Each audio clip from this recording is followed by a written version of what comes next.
இன்றைக்கு ஒரு செய்தியை, அதாவது ஒரு பானை சோத்துக்கு ஒரு சோறு பதம்பாங்க.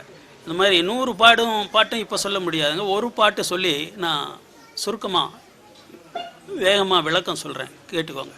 நாம் ஏன் இந்த மனித பிறவியை பிறந்திருக்கோம், எதுக்காக சிவபெருமான் நமக்கு இந்த உடம்பை கொடுத்துருக்கிறார், இந்த மனித வாழ்க்கையை கொடுத்துருக்கிறார்.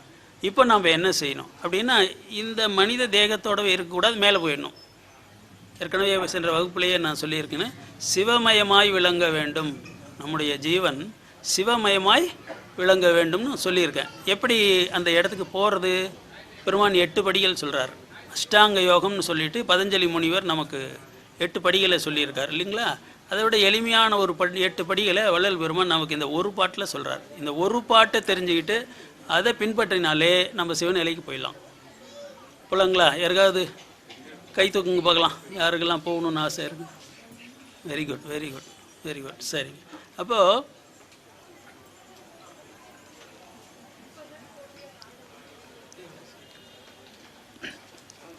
மெய்ஞான விருப்பத்தில் ஏறி, கேள்வி மீதேறி, தெளிந்து இச்சை விடுதல் ஏறி, அஞ்ஞானமற்ற படி ஏறி, உண்மை அறிந்த படி நிலை ஏறி, அது நான் என்னும் கைஞானம் கழன்று ஏறி, மற்ற எல்லாம் கடந்து ஏறி, மௌன இயல் கதியில் ஏறி, இஞ்ஞானம் அறத்தெளிந்தோர் கண்டும் காணேம் என்கின்ற அனுபவமே இன்பத்தேவே. இது ஒரு பாட்டு. இதில் 8 படி சொல்கிறாருங்க.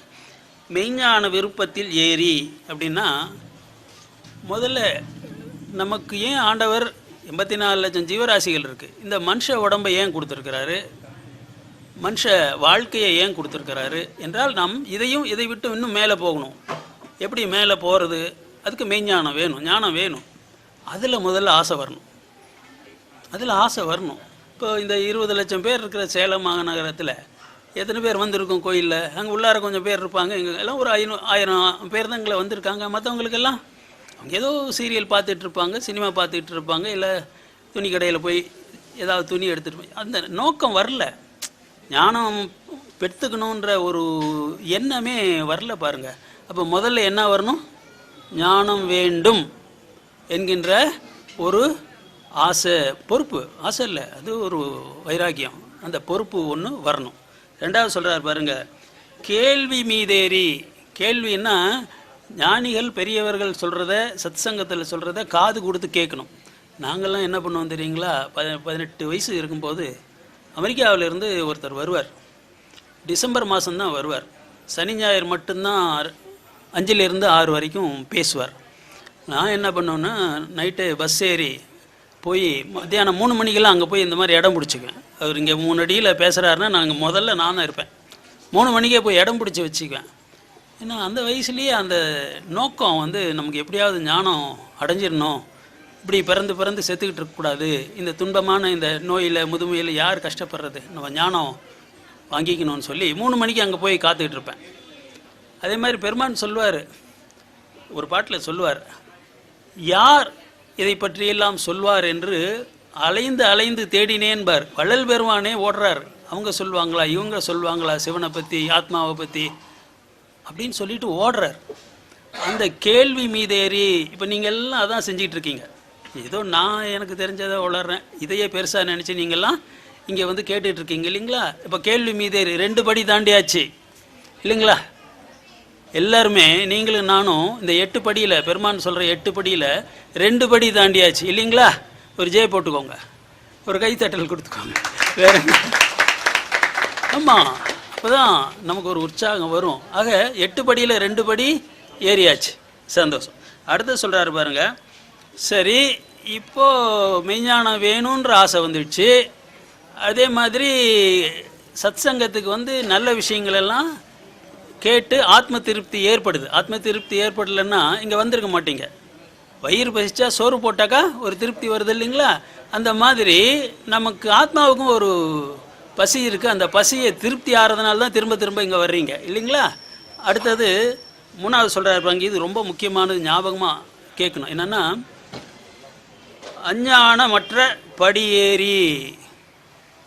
அதாவது இது என்ன சொல்கிறாரு, அஞ்ஞானமற்ற படியேறி. அஞ்ஞானத்தில் போய் மாட்டிக்கக்கூடாது. சரி, இது வரைக்கும் வந்தாச்சு, இனி ஒரு குருவை தேடணும். அந்த குரு அவரே சரியில்லைன்னா, பணத்துக்காகவும் புகழுக்காகவும் ஆசைப்பட்டு தப்பான வழியை காட்டுறவராக இருந்தா, அப்பா நீ எவ்வளோ வேணால் தண்ணி போட்டுக்க, தியானம் மட்டும் பண்ணிக்கோ, நீ எவ்வளோ வேணா தப்பு பொம்பளை பொறுக்கியா இரு, எல்லாமே செய், ஆனால் தியானம் பண்ணு. இப்படி இப்போ புதுசாக ஒரு கூட்டமே கிளம்பி இருக்குங்க. அவங்களுக்கு தான் இன்றைக்கி பெரிய மவுஸ் எல்லாம் ஏற்பட்டிருக்கு. அதான் பெருமான் அன்றைக்கே சொல்கிறாரு, இந்த மாதிரி தப்பான வழியில் போய் மாட்டிக்காத, அந்த படியிலெல்லாம் ஏறிடாத. ஏன்னா தப்பான வழியில் போயிடும், இந்த மனித பிறவி பூரா வீணாக போயிடும். அது மட்டும் இல்லை, அடுத்தது மனித பிறவி கிடைக்காது. இவங்க புலால் சாப்பிட்டா பரவாயில்லன்றாங்க. அவங்கக்கிட்ட போய் மாட்டிக்கிட்டோம்னு வச்சிங்க, நம்ம பாவம் பண்ணுவோம். அந்த பாவம் பண்ணி மறுபடியும் ஏதாவது விலங்காகவோ இல்லை பாம்பா பறவையா போய் மாட்டிக்கிட்டோம்னு வச்சிங்க, இதெல்லாம் கேட்க முடியாது இல்லைங்களா? அதனால் 3வது படி ரொம்ப முக்கியம். அஞ்ஞானம் அற்ற படியேறி, அஞ்ஞானமே இருக்கக்கூடாது. அந்த மாதிரி குருக்கிட்ட அந்த மாதிரி மார்க்கத்துக்கு நம்ம போகணும். ஏன்னா நல்ல மார்க்கத்துக்கு பஞ்சாங்க மாணிக்கவாசக சாமி எங்கே போனார், வள்ளலார் சாமி எங்கே போனார் இல்லையா? வள்ளலார் யாரை பிடிச்சிக்கிட்டாரு? மாணிக்கவாசகரை பிடிச்சிக்கிட்டாரு. அதனால தான் இங்கே வந்தார். அது அந்த காலத்துலேயே இந்த இதெல்லாம் உண்டுங்க, தாந்திரா இந்த மாதிரி இந்த வாம மார்க்கம்னு சொல்லுவாங்க, லெஃப்ட் ஹேண்டட் பாத்ஸ்ன்னு சொல்லுவாங்க. அதெல்லாம் அந்த காலத்தில் இருந்திருக்கு. பெருமான் அதை பற்றி எழுதுறாரு, அங்கே போகாதப்பா ஜாக்கிரதையாக இரு. நான் இப்போ சொல்லுவேன் பாட்டு, கந்தக்கோட்டை தெய்வமணி மாலையிலேயே முதல் ஆரம்ப பாட்டிலேயே சொல்கிறாரு. ஆக இந்த கெட்ட சகவாசமெல்லாம் கூடாது, அப்படிப்பட்ட குருமார்கள்ட்டெலாம் போய் மாட்டிக்க கூடாது. அடுத்த படி சொல்கிறார் பாருங்க, உண்மை அறிந்த படிநிலை ஏறி, உண்மையான சத்து மார்க்கத்துக்கு வரணும். சத்துனா உண்மை, இது சத் மார்க்கம், சன்மார்க்கம் இல்லைங்களா? அதுலேயும் சுத்தம், இது எல்லாவற்றிலையும் விட சுத்த சன்மார்க்கம். ஆக இந்த மாதிரி உண்மையான மார்க்கத்துக்கு வரணும். அடுத்து சொல்கிறார் பாருங்க, அது நான் என்னும் கைஞானம் கழன்றேறி. வேதாந்தத்தில் இது நல்ல ஞாபகம் வச்சுக்கணும். 4 மகா வாக்கியங்கள், அதில் தத்துவமசின்னு ஒரு மகா வாக்கியம், ஒரு வேதத்தினுடைய சுருக்கம். அது என்ன? பிரம்மம், அது கடவுள். நான் இப்பொழுது கடவுளாக இருக்கின்றேன். ஆனால் இங்கே சாமி அவர் ஏற்றுக்குவார், 4 மகா வாக்கியங்களையும் ஏற்றுக்குவார். ஆனால் அவர் என்ன சொல்லுவார்னா, இப்போ நீ பிரம்மமா, இப்போ கடவுளா நீ இல்லையே, இப்போ கடவுள் இல்லையே. அந்த பிரம்மன்றது ஒரு பெரிய மரம், நம்ம அதனுடைய ஒரு விதையாக இருக்கிறோம். இந்த விதை வளர்ந்தா உனக்கு ஞானம் ஆத்மாவை பார்த்து சிவனை பார்த்து கடைசி நிலைக்கு அருட்பெருஞ்சோதி நிலைக்கு 10வது நிலைக்கு நீ வரும்போது அப்போ ஆகலாம். இப்போவே நான் கடவுள் ஆகிட்டேன், நான் பிரம்மம்னு சொல்லிக்கிட்டு தெரிஞ்சால் இது ஆணவத்தை தான் அதிகப்படுத்தும். அதனால் இது கைஞானம், தப்பான ஞானமாக இது வேண்டாம், இப்போதைக்கு வேண்டாம். அதுக்கு பெருமான் என்ன சொல்லுவார்னா, உரைநடையில் சொல்லுவார், துவைதத்தில் ஆரம்பித்தால் அத்வைதம் தானே எய்தும்பார். நான் ஜீவன், எங்கள் அப்போ சிவன், இப்படி 2ல் ஆரம்பித்த அப்படின்னு சொன்னால் ஒரு கட்டத்தில் இந்த ஜீவன் சிவனாக சிவன் என்ன பண்ணிடுவார், நம்மளை தூக்கி மடியில் உட்கார வச்சுக்குவார். அப்படி தானே வள்ளல் பெருமானுக்கு ஆச்சுங்க. அதனால் துவைதத்தில் ஆரம்பி, துவைதம்னா 2ங்க, ஜீவன் சிவன் 2 உண்டு.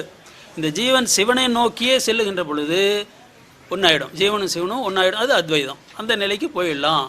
அது வரைக்கும் பொறுமையாரு, எடுத்த உடனே ஆணவத்துக்கு போயிடாத என்று சொல்கிறார். அடுத்து சொல்கிறார், மற்ற எல்லாம் கடந்து ஏறி. இது மாதிரி நிறைய தப்பான தத்துவங்கள் நிறைய இருக்குது, மற்ற மார்க்கங்கள் இதெல்லாம் நிறைய இருக்குது. புலால் சாப்பிட்டா தப்பு இல்லை, மது அருந்துனா தப்பு இல்லை, இப்படி நிறைய தவறான வழிகள்லாம் இருக்குங்கய்யா. இது எல்லாத்தையும் விட்டுடு, வேண்டாம் அப்படிங்கிறாரு. அடுத்தது, மௌன இயல் கதியில் ஏறி. சரி, இதெல்லாம் விடணும்னா மனசை கடக்கணும், மனசை ஜெயிக்கணும். அது தியானம் பண்ணாக்கா, ஜீவகாருண்யம் பண்ணால் மனசை ஜெயிச்சிடலாம். அப்படி மனசை ஜெயிச்சிட்டா என்ன ஏற்படும்னா, இப்போ பாருங்கள், நம்ம உள்ளர ஏதோ பேசிக்கிட்டே இருக்குது இல்லையா, ஏதோ சுற்றிக்கிட்டே இருக்குது. சினிமா பாட்டு வரும், இல்லைன்னா யாராவது பேசுனது வரும், யார் பேர்லையாவது கோபம் வரும், ஏதோ ஒரு சொல்லு ஒரு பாட்டு ஓடிக்கிட்டே இருக்கும் இல்லைங்களா. இது அடங்கணும், மனம் அடங்கணும், எண்ணங்கள் அடங்கணும். அப்போ என்ன ஆகுனா, ஒரு மௌனம் ஏற்படும், ஒரு சைலன்ஸ், ஒரு மௌனம் ஏற்படும்.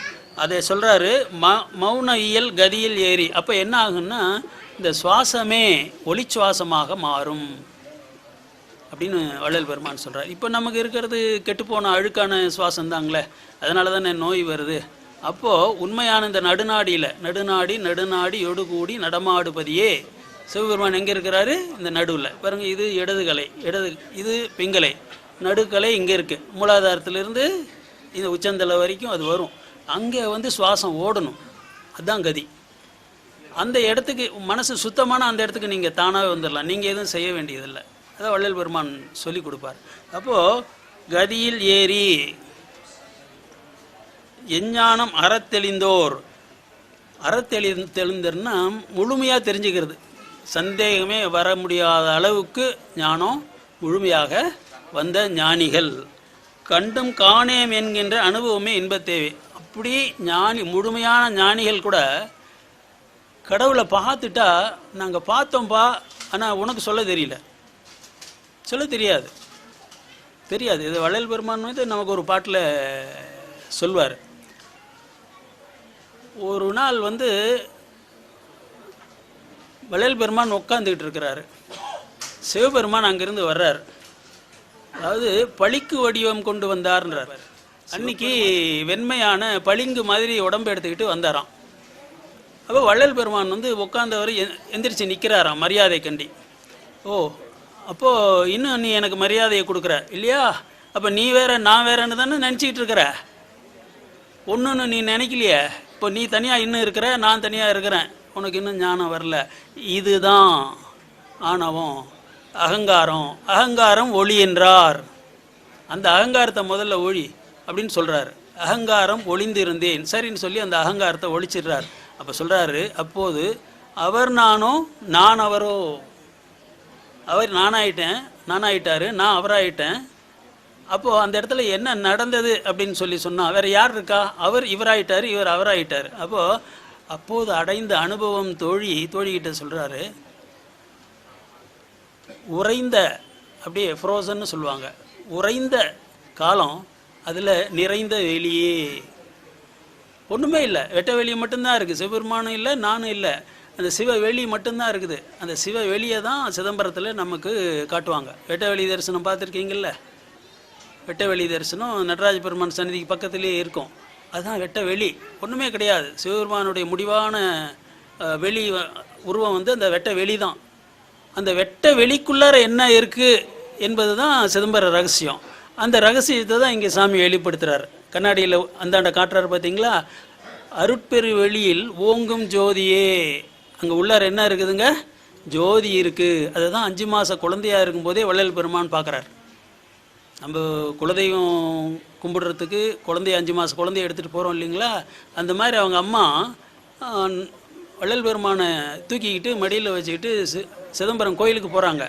சிதம்பரம் கோயிலுக்கு போகும்போது அந்த வெட்டவெளி சந்நிதி திரை போட்டிருப்பாங்க. அந்த திரையை நீக்கின உடனே இந்த குழந்தை என்ன பண்ணுது, யாருக்கு என்ன தெரியல, இந்த குழந்தை என்ன பண்ணுது, அப்படியே தாவி ஓடுது, அப்படியே பாயுது. அப்போ அந்த தீட்சிதர் என்ன சொல்கிறாரு, நான் இங்கே பல காலமாக வேலை பண்ணிகிட்டு இருக்கிறேன், உள்ளார என்ன இருக்குன்னு எனக்கு தெரியல, எங்கள் அப்பாவும் இங்கே வேலை செஞ்சார், அவரையும் நான் கேட்டிருக்கேன், அவருக்கும் தெரியல, ஆனால் இந்த குழந்தைக்கு தெரியுது. யார் இந்த குழந்தை? இது ஏதோ தெய்வீக குழந்தை, நீங்கள் எங்கள் வீட்டுக்கு வந்து விருந்து சாப்பிட்டு போகணும்னு சொல்லி வீட்டுக்கு கூட்டிகிட்டு போய் விருந்து போட்டு அனுப்புகிறார். அப்போவே 5 மாதத்து குழந்தையாக இருந்தப்போவே வள்ளல் பெருமானுக்கு அந்த வெளியில் என்ன இருக்குது, அருட்பெருஞ்சோதி இருக்குதுன்னு தெரியுது. அதுதான் வடலூரில் கிட்டத்தட்ட 40 வருஷங்கள் கழித்து வள்ளல் பெருமான் நாங்கள் கோயிலை கட்டி நமக்கு அருட்பெருஞ்சோதியாக காட்டுறார். அப்போது இதை எதுக்கு சொல்கிறேன்னாங்கய்யா, அந்த இரண்டற்ற அத்வைத நிலை, ஜீவன் என சிவன் என வேறில்லை அப்படின்னு திருமூலர் சாமி சொல்கிறாரு. அந்த பக்குவத்துக்கு போகும்போது அங்கே ஒன்றும் இருக்காது, ஜீவனும் இருக்க மாட்டாங்க, சிவனும் இருக்க மாட்டாங்க, வெறும் 2 பேரும் சம ஆயிடுறாங்க, வெட்ட வெளி தான் இருக்கும். இப்படி வள்ளல் பெருமான் அவருடைய அனுபவத்தை சொல்கிறார். இந்த மாதிரி ஏராளமான அனுபவங்கள் இந்த புஸ்தகத்தில் அருட்பா முழுக்க எல்லாம் மேல்நிலை அனுபவங்கள் தாங்களே. அந்த ஞான நிலை அனுபவங்களை தான் வள்ளல் பெருமான் நமக்கு சொல்கிறார்.